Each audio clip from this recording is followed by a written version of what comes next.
ವೀಕ್ಷಕರು ನಮಸ್ಕಾರ.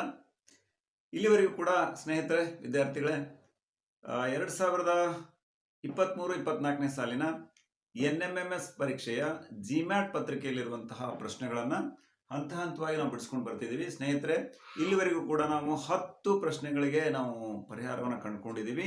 ಈಗ 11ನೇ ಪ್ರಶ್ನೆಯಿಂದ ಮತ್ತೊಂದು ವೆರೈಟಿಗೆ ಸಂಬಂಧಪಟ್ಟಂಥದ್ದು ಏನಿದೆ ಅಂತ ನೋಡ್ಕೊಂಡು ಬರೋಣ. ಬನ್ನಿ. ಇಲ್ಲಿ ಕೊಟ್ಟಿರುವಂತಹ ಆಯ್ಕೆಗಳಿಂದ ಸಾಮ್ಯತೆಯನ್ನ ಪೂರ್ಣಗೊಳಿಸ್ರಿ ಅಂತ ಐತಿ. ಓಕೆ, ಅಂದ್ರೆ ಏನು? ಇಲ್ಲಿ 4 ಆನ್ಸರ್ಗಳನ್ನ ಕೊಟ್ಟಿದಾರ. ಅದಕ್ಕ ಏನೈತಲ್ಲ, ಈ ಸಾಮ್ಯತೆಯನ್ನ ಕೊಟ್ಟಂತ ಈ ಆಯ್ಕೆಗಳಿಂದ ಅದನ್ನ ಪೂರ್ಣಗೊಳಿಸ್ರಿ. ಏನನ್ನ, ಯಾವ ವೆರೈಟಿದು? ಸಾಮ್ಯತೆಗೆ ಸಂಬಂಧಪಟ್ಟಿದ್ದು, ಎನಾಲಜಿ ಅಂತ ಕರಿತೀವಿ. ಇಲ್ಲಿ ನಂಬರ್ ಎನಾಲಜಿ ಮತ್ತು ಲೆಟರ್ಸ್ ಎನಾಲಜಿ ಅಂತ 2 ವೆರೈಟಿ ಇದಾವು. ಅಂದ್ರೆ ಸಂಖ್ಯೆಗಳ ಸಾಮ್ಯತೆ ಮತ್ತು ಅಕ್ಷರಗಳ ಸಾಮ್ಯತೆ ಅಂತ ಹೇಳಿ ಒಟ್ಟು 5 ಪ್ರಶ್ನೆಗಳು ಇಲ್ಲಿ ಸಾಮ್ಯತೆ ಸಂಬಂಧ. 11ನೇ ಪ್ರಶ್ನೆ ಏನೈತೆ ಅಂತ ಗಮನಿಸೋಣ. ಬನ್ನಿ. 45:81 ಮತ್ತು ಸಮಾನುಪಾತ 38ಕ್ಕೆ ಯಾವುದು ಸಾಮ್ಯತೆ ಹೊಂದಿದೆ? ಅಂದ್ರೆ 45ಕ್ಕೆ 81 ಸಾಮ್ಯತೆ ಆದರೆ 38ಕ್ಕೆ ಯಾವುದು ಅಂತ ಇಲ್ಲಿ ಕೊಟ್ಟಿರುವಂತ ಅಂಶಗಳು. ಆಯ್ಕೆಗಳು 100, 121, 64, 144 ಅಂತ ಇದೆ. ಅಂದ್ರೆ ಇಲ್ಲಿ ಮತ್ತು ಒಂದು ಗಮನಿಸ್ಬೇಕು. ಏನು? ಇಲ್ಲಿ ಕೆಲವೊಂದಿಷ್ಟು ಅಂಕಿಗಳು ಏನದವು ಅಂದ್ರ, ಇಲ್ಲಿ ಸಾಮ್ಯತೆ 81 ನೋಡ್ರಿ, ಗಮನಿಸ್ರಿ. 100 ನೋಡ್ರಿ, 21, 64, 144 ಇವೆಲ್ಲವೂ ಕೂಡ ವರ್ಗ ಸಂಖ್ಯೆಗಳದವು ಅಂತ ಗಮನಿಸಿದ್ವಿ. ದೇರ್ಫೋರ್ ಹಂಗಾರ ಇಲ್ಲಿ ಯಾವುದೇ ಒಂದು ಈ ಸಂಖ್ಯೆ ವರ್ಗಕ್ಕೆ ಸಂಬಂಧಪಟ್ಟಂತದ್ದೈತಿ, ಅಂದ್ರೆ ಸ್ಕ್ವೇರ್ ಸಂಬಂಧಪಟ್ಟದೈತಿ. ಇಲ್ಲಿ ಆಯ್ಕೆಗಳು ಕೂಡ ಎಲ್ಲವೂ ಸ್ಕ್ವೇರ್ಸ್ ಅದವು. ಹಾಗಾಗಿ ಇಲ್ಲೇ ಇದೇನೋ ಒಂದು ಸಂಬಂಧ ಈ ಸ್ಕ್ವೇರ್ ಸಂಬಂಧ ಐತಿ ಅಂತ ನೋಡಿದಾಗ ನೋಡ್ರಿ ಏನಾಗುತ್ತೆ. 81 ಈಸ್ 9 ಸ್ಕ್ವೇರ್ ಅಂತ.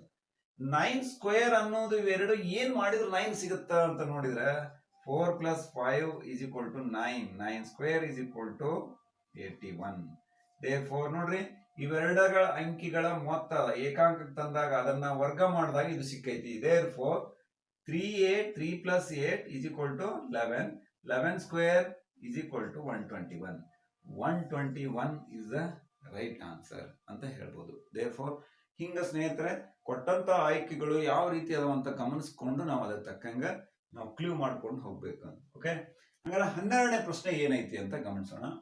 34ಕ್ಕೆ 70 ಸಾಮ್ಯತೆ ಹೊಂದಿದ್ರೆ 78ಕ್ಕೆ ಯಾವ ಸಾಮ್ಯತೆ ಹೊಂದಿದೆ ಅಂತ ನಾವು ನೋಡ್ಬೇಕು. ಸ್ವಲ್ಪ ಗಮನಿಸೋಣ. ಇಲ್ಲಿರುವಂತಹ ಅಂಕಿಗಳು ಇಲ್ಲಿ ಇದಕ್ಕೆ ಸಾಮ್ಯತೆ ಹೊಂದಿರೋದು ಇದ್ರ ಡಬಲ್ಗೆ ನಿಯರೆಸ್ಟ್ ಐತಿ, ಹೌದಲ್ಲ? ಹಂಗಾರೆ ಇಲ್ಲಿರೋ ಅಂಕಿಗೆ ಸಾಮ್ಯತೆ ಹೊಂದಿರುವಂತ ಎಲ್ಲಾ ಸಂಖ್ಯೆಗಳು ಅಂದ್ರ ಆಯ್ಕೆಗಳು ಹೆಚ್ಚು ಕಡಿಮೆ ಇದ್ರ ಡಬಲ್ ಅನಿಸ್ತಾ ಇರ್ತಾವ ಅಂತ. ಓಕೆ, 34 70 ಆಗ್ಬೇಕು ಅಂದ್ರ ಏನಾಗ್ಬೇಕು ಹೇಳ್ರಿ? 34 + 1 35. 35 × 2 = 70. ನೋಡೋಣ ಇದನ್ನು ಈ ರೀತಿ ಅದನೋ ಇಲ್ಲೋ ಅನ್ನುವಂತ ಆಯ್ಕೆಗಳನ್ನ ಗಮನಿಸೋಣ. 78 + 1 79 × 2 2 9 18 2 7 14 1 15 158. Exactly right answer 158. ನೋಡ್ರಿ, ಹೀಗೆ ಒಂದಕ್ಕೊಂದು ಸಂಬಂಧ ಹೊಂದಿದ್ ನೋಡಿ ಆಮೇಲೆ ಇದಕ್ಕೆ ಅದೇ ರೀತಿ ಸಂಬಂಧ ಹೊಂದಿದ್ದು ಆಯ್ಕೆ ಐತೋ ಇಲ್ಲೋ ಅಂತ ಪರೀಕ್ಷೆ ಮಾಡೋದ್ರ ಮೂಲಕ ಸಾಮ್ಯತೆಯನ್ನ ನಾವು ಗುರುತಿಸ್ತೀವಿ. ಓಕೆ, ಹಂಗಾರ 13 ಕ್ವಶನ್ಸ್ ಏನೈತಿ ಅಂತ ನಾವು ಗಮನಿಸೋಣ. 6ಕ್ಕೆ 108 ಸಾಮ್ಯತೆಯನ್ನು ಹೊಂದಿದ್ರೆ 8ಕ್ಕೆ ಯಾವುದು ಸಾಮ್ಯತೆ ಹೊಂದೈತಿ ಅಂತ ಇಲ್ಲಿ ಗಮನಿಸೋಣ. ನೋಡಿ, 64, 256, 570, 12, 32 ಅಂತ ಐತಿ. 6 ವರ್ಗ ನೋಡ್ರಿ, 6 ಸ್ಕ್ವೇರ್ ಅಂದ್ರೆ = 36. 18 ನೋಡ್ರಿ, ಇಂಟು 3 ಮಾಡ್ರಿ. 3 6 18, 10 3 9 1 10. 108 ಸಿಗ್ತಿದೆ. ನೋಡೋಣ, ಇದನ್ನು ಕೂಡ ಈ ರೀತಿ ಗಮನಿಸಿದಾಗ ಇಲ್ಲಿ ಯಾವ್ದಾದ್ರು ಆಯ್ಕೆಗಳು ಸಿಗ್ತಾವೇನೋ ಅಂತ. 8 ಸ್ಕ್ವೇರ್ ಅಂದ್ರೆ 64. 64 ಇಂಟು 3 ನೋಡಿದಾಗ 12, 10 1 3 6 18 1 19. 192 ಯಾವುದು ಇಲ್ಲ. ಓಕೆ, ಹಂಗಾರೆ ಇಲ್ಲಿ 4 ಮಾಡೋಣ. ನೋಡ್ರಿ, 4 4 16, 10 1 4 6 24 1 25. ಓಕೆ, 256 ಇಲ್ಲಿ ಇರೋದನ್ನ ಗಮನಿಸ್ತೀವಿ. ದೇರ್ಫೋರ್ ಇಲ್ಲಿ ಏನಾಗಿದೆ, ಮೊದಲನೇ ಸಾಮ್ಯತೆಗೆ ಇದರ ವರ್ಗಕ್ಕೆ 3ರಿಂದ ಗುಣಿಸಿದಾಗ 108 ಬಂತು. ನೆಕ್ಸ್ಟಿನ ಒಂದು 8ರ ಸಾಮ್ಯತೆ 8ರ ವರ್ಗಕ್ಕೆ 4ರಿಂದ ಗುಣಿಸಿದಾಗ 256 ಬರ್ತಿದೆ. 3ರಿಂದ ನಾವು ಮಾಡಿದಾಗ ಸೇಮ್ ಬರ್ಬೇಕು, ಸಾಮ್ಯತೆ ಹೊಂದ್ಬೇಕು. ಆದ್ರೆ 192 ಇಲ್ಲ. ಓಕೆ, ಹಾಗಾಗಿ 4ರಿಂದ ನಾವು ಮಾಡಿದಾಗ 256 it is the right answer ಅಂತ ಇಲ್ಲಿ ನಾವು ಗಮನಿಸಬಹುದು. ಸ್ನೇಹಿತರೆ, 14ನೇ ಪ್ರಶ್ನೆ ಏನೈತೆ ಅಂತ ಗಮನಿಸೋಣ. PINKಗೆ SE ಸಾಮ್ಯತೆಯನ್ನು ಹೊಂದಿದ್ರೆ BLUE ಬ್ಲೂಗೆ ಯಾವ ಈ ಆಯ್ಕೆಗಳು ಸಾಮ್ಯತೆಯನ್ನು ಹೊಂದಿವೆ ಅಂತ ಕೇಳಿದ್ದಾರೆ. ಓಕೆ, ನೋಡೋಣ, ಗಮನಿಸೋಣ.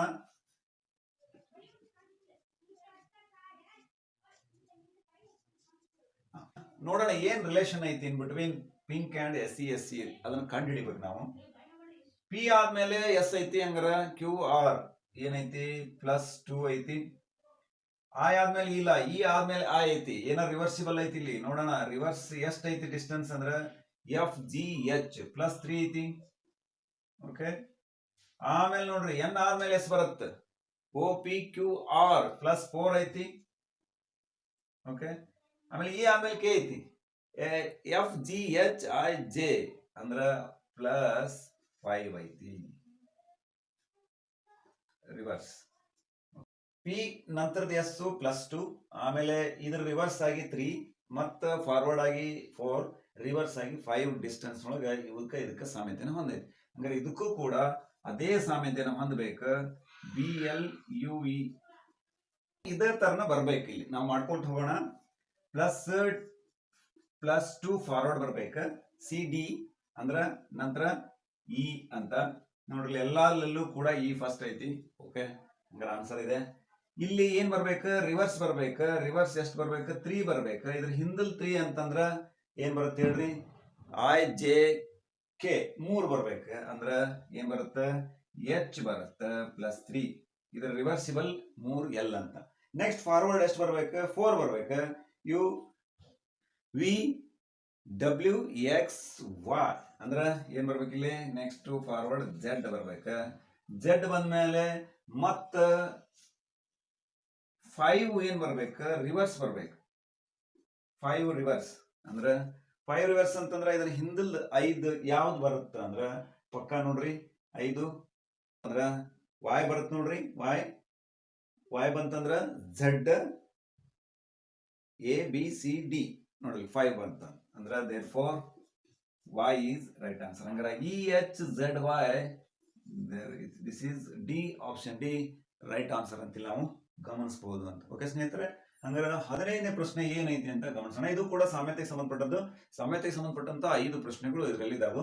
ಹಂಗಾರೆ L ಅಂದ್ರೆ 169, ಎಸ್ಟ್ ಅಂದ್ರೆ 289 ಅಂತ. ಓಕೆ, ಹಂಗಾರೆ L ಅಂದ್ರೆ 69, Lಕ್ಕ 69 ಏನ್ ಸಂಬಂಧ ಐತಿ ಅಂತ ನಾವು ಗಮನಿಸಕ್ ಮೊದಲು ಅಲ್ಫಾಬೆಟ್ಸ್ ನಂಬರ್ ಒಳಗ ಈ Lಕ್ಕೂ 169 ಏನ್ ಸಂಬಂಧ ಐತಿ ಅಂತ ಗಮನಿಸ್ಬೇಕು.